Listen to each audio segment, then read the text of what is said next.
अस्सलाम वालेकुम जी।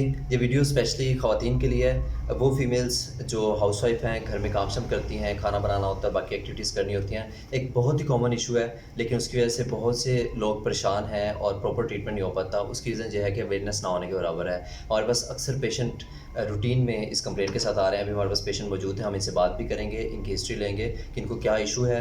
और बहुत से लोग, बहुत सी ख़वातीन स्पेशली उससे रिलेट कर सकती हैं। और मेल्स जो ऑफ़िस वर्क करते हैं, मोबाइल ज़्यादा यूज़ करते हैं, जिनका लैपटॉप पे वर्क होता है, वो भी इसके साथ कोरिलेट कर सकते हैं। ये ऐसे सिम्पटम्स हैं जो बहुत से लोगों में होते हैं, लेकिन प्रॉपर ट्रीटमेंट इसलिए नहीं होता कि जब भी उनको ऐसा कोई इशू होता है, उनको पेन फ़ील होता है, तो वो पेन किलर्स लेते हैं और पेन किलर्स लेते हुए उनके इस इशू को इतना टाइम स्पेंड गुज़र जाता है कि उनका ये इशू सीवियर होना शुरू हो जाता है। और फिर इस हद तक हो जाता है कि उनका ट्रीटमेंट के बगैर या एक्सरसाइज के बगैर बिल्कुल गुजारा नहीं होता।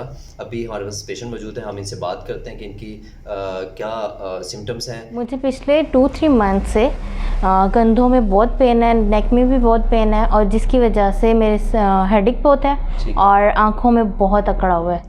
जब भी मैं घर का कोई इस तरह का काम, ज़्यादा देर खड़े होने वाला कोई काम कर लेती हूँ तो मुझे ये सिम्टम्स जो है ना वो ज़्यादा शो होना शुरू हो जाती हैं, जिसकी वजह से ये पेन, मैंने पहले भी डिफरेंट डॉक्टर्स को चेक कराया, उन्होंने मुझे पेन किलर्स दिए। जब मैं ज़्यादा देर खड़ी होती हूँ या ऐसा कोई काम करती हूँ तो उस टाइम मुझे ज़्यादा चक्कर आते हैं। आप जब लेटी होती हैं और फिर बैठती हैं, उस वक्त क्या कंडीशन होती है? उस टाइम कंधों में बहुत ज़्यादा पेन होता है और नेक में भी इस जगह पे बहुत ज़्यादा पेन होता है। जब आप घर की एक्टिविटीज़ करती हैं, आप खाना बनाती हैं या घर में दूसरे काम करती हैं, वॉशिंग मशीन वगैरह लगाती हैं, तो उसके बाद फिर अभी क्या कंडीशन होती है? उसके बाद मुझे एकदम से पेन स्टार्ट होता है जो नेक की तरफ जाता है और हेडेक स्टार्ट हो जाती है। पेन किलर्स खाने से फिर आपको वक्ती तौर पे फ़र्क पड़ता है? हाँ जी, थोड़ी देर के लिए होता है, उसके बाद अल्टीमेटली वैसे दोबारा ये हो जाता है, स्टार्ट हो जाता है। सिंपल असेसमेंट ये करते हैं कि उनके शोल्डर के मसल्स जो हैं, अपर ट्रैप के मसल्स, इनको हम असेस करते हैं। सिंपली इनको टच करेंगे तो इनके मसल्स बहुत ज़्यादा हार्ड हुए हुए हैं। हम आम ज़ुबान में भी कहते हैं कि इनके मसल्स जो हैं वो पत्थर बने हुए हैं, इतने ज़्यादा टाइट हो जाते हैं कि उनकी स्टिफनेस की वजह से जब उनको प्रेस करते हैं तो उनको पेन फील हो रहा होता है। अभी आप इसको प्रेस करने से पेन फील हो रहा है? ठीक है, दोनों तरफ नेक मसल्स में आपको पेन फील हो रहा है? सर के नीचे वाले हिस्से में? ठीक है। आप सब लोगों से ये शेयर करने का मकसद ये है कि इनको पिछले 2-3 महीने से मसला चला आ रहा था और मुसलसल ये पेन किलर्स पर थी। पेन किलर खाने से होता यह है कि वक्ती तौर पे तो पेन कंट्रोल हो जाता है, लेकिन जो इनकी मस्कुलर कंडीशन है उसकी टाइटनेस और स्टिफनेस वक्त के साथ साथ मज़ीद बढ़ती जाती है और फिर मसल्स इतने टाइट हो जाते हैं कि उनको दोबारा रिकवर करना काफ़ी डिफ़िकल्ट हो जाता है। सिर्फ मसला ये कि अवेयरनेस ना होने की वजह से जब भी पेशेंट्स का ऐसा मसला होता है तो सबसे पहले तो उनको समझ नहीं आती कि हमारा इशू है किस चीज़ का। मैं अक्सर पेशेंट से ये बात पूछता हूँ कि आपको किसी डॉक्टर ने कभी गाइड नहीं किया मेडिसिन देने के अलावा कि आपको इशू क्या है? और एक्सरे वगैरह जो उन्होंने करवाए वो नॉर्मल थे, उनमें कोई ऐसा इशू नहीं था। मस्कुलर स्पैज़्म जो है वो हम फिजिकल असेसमेंट से चेक कर लेते हैं, किसी किस्म की कोई टेस्ट करवाने की एक्स्ट्रा ज़रूरत नहीं पड़ती अनटिल अनलेस के काफ़ी सारे सेशंस के बाद भी अगर पेन कंट्रोल ना हो रहा हो, कुछ ही दिनों में कुछ सेशंस के बाद काफ़ी फ़र्क महसूस होना शुरू हो जाता है। ऐसी कंडीशन में सिर्फ हमें गाइड करने की ज़रूरत है लोगों को कि जब भी कोई ऐसा मसला होता है तो आप अपना चेक करें कि आपके मसल की कंडीशंस क्या है। अगर मसल स्पैज़्म हो रहा है तो आप डायरेक्ट एक्सरसाइज वगैरह करें और मोडेलिटीज़ यूज़ करें जिससे आपका मसल स्पैज़्म कम हो और आपकी जो वर्टिगो वगैरह हो रही है, आपको चक्कर आने का मसला है, वो हल होना शुरू हो। ऐसे बहुत से पेशेंट्स हमारे पास डेली बेसिस पर आते हैं और उनकी अक्सर की हिस्ट्री ये होती है कि पहले वो कुछ महीने तक मुख्तलिफ डॉक्टर से सिर्फ पेन किलर्स और मसल रिलैक्सेंट है वो लेकर यूज़ करते हैं और उसके बाद जब स्टिल कोई फ़र्क नहीं पड़ता उनको तो उसके बाद वो फिर फिज़िकल थेरेपी और एक्सरसाइज की तरफ आते हैं। आप मुझे ये बताएं कि आपने इससे पहले डॉक्टर्स को विज़िट किया? हाँ जी। टेस्ट वगैरह करवाया आपने? जी, एक्सरे कराए थे। उसमें तो क्या वो पता बिल्कुल चला नॉर्मल फिर? थे। किसी डॉक्टर ने आपको ये नहीं बताया मेडिसिन के अलावा कि आपका इशू क्या है? नहीं।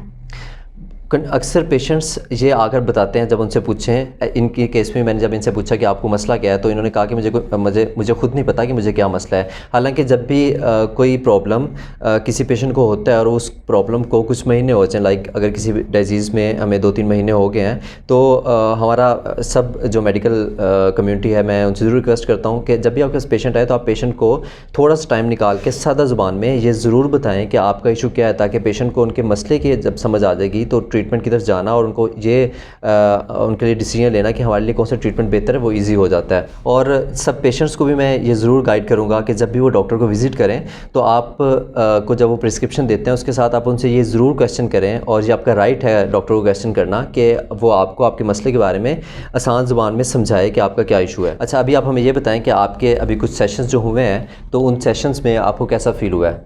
अभी मेरे 3 सेशन हुए हैं जिसके बाद मेरे शोल्डर के मसल्स अब पहले से रिलैक्स हो गए हैं। और उसके बाद जो मेरा हेडेक था वो भी अब पहले से नॉर्मल है, और आँखों में जो अकड़ाव सा था वो भी अब ठीक हो गया। और जो आपको चक्कर आने की कंप्लेंट थी कि जब आप पोजीशन चेंज करती हैं, बैठी होती हैं तो खड़ी होती हैं, उस वक्त आपको जहाँ से चक्कर आते हैं, वो उनकी क्या कंडीशन है? वो अब पहले से बेटर है, मतलब बहुत कम हो गए। ठीक है। वॉक करते हुए आपको चक्कर आते हैं ज़्यादा? पहले वो ज़्यादा आते थे, अब नहीं आते, मतलब बहुत कम हो गए।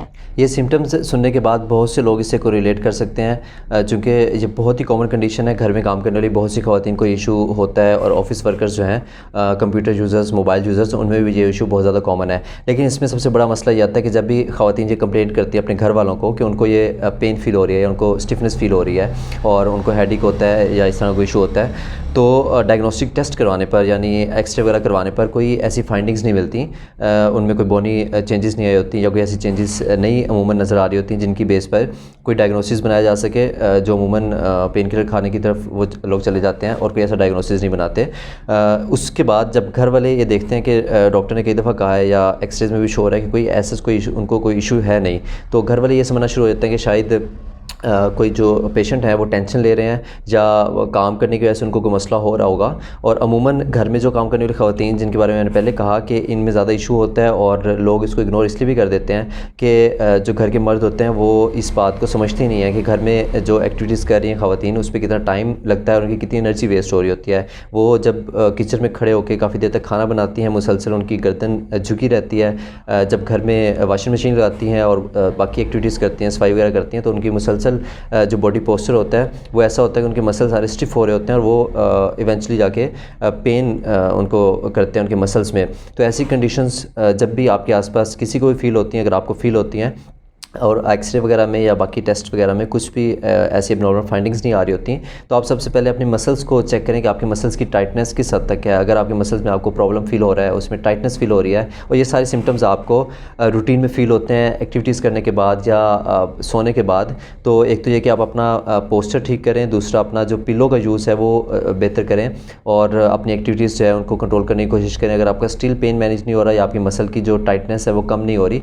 तो अपने करीब जो भी फिजिकल थेरेपिस्ट हैं उनसे कंसल्ट करें, और अपनी जो प्रॉपर एक्सरसाइज है उस प्लान को फॉलो करें। और ऐसी कंडीशन में पेन किलर ज़्यादा देर यूज़ करने से बहुत ज़्यादा फ़ायदा नहीं होता। वक्ती तौर पे तो आपका पेन कंट्रोल हो जाता है, लेकिन जो आपके मसल्स की कंडीशन है वो मज़ीद टाइट होते जाते हैं, और उसके बाद फिर ट्रीटमेंट में और उसको रिकवर करने में काफ़ी टाइम भी लग जाता है। तो ऐसी कंडीशन में बेहतर ये होता है कि जब भी आपको ये कंडीशन फील हो, अपना टाइम ज़ाया करने के बजाय पेन किलर्स पर आप प्रॉपर अपना ट्रीटमेंट लें, अपने करीब किसी भी फिजिकल थेरेपिस्ट को विज़िट करें।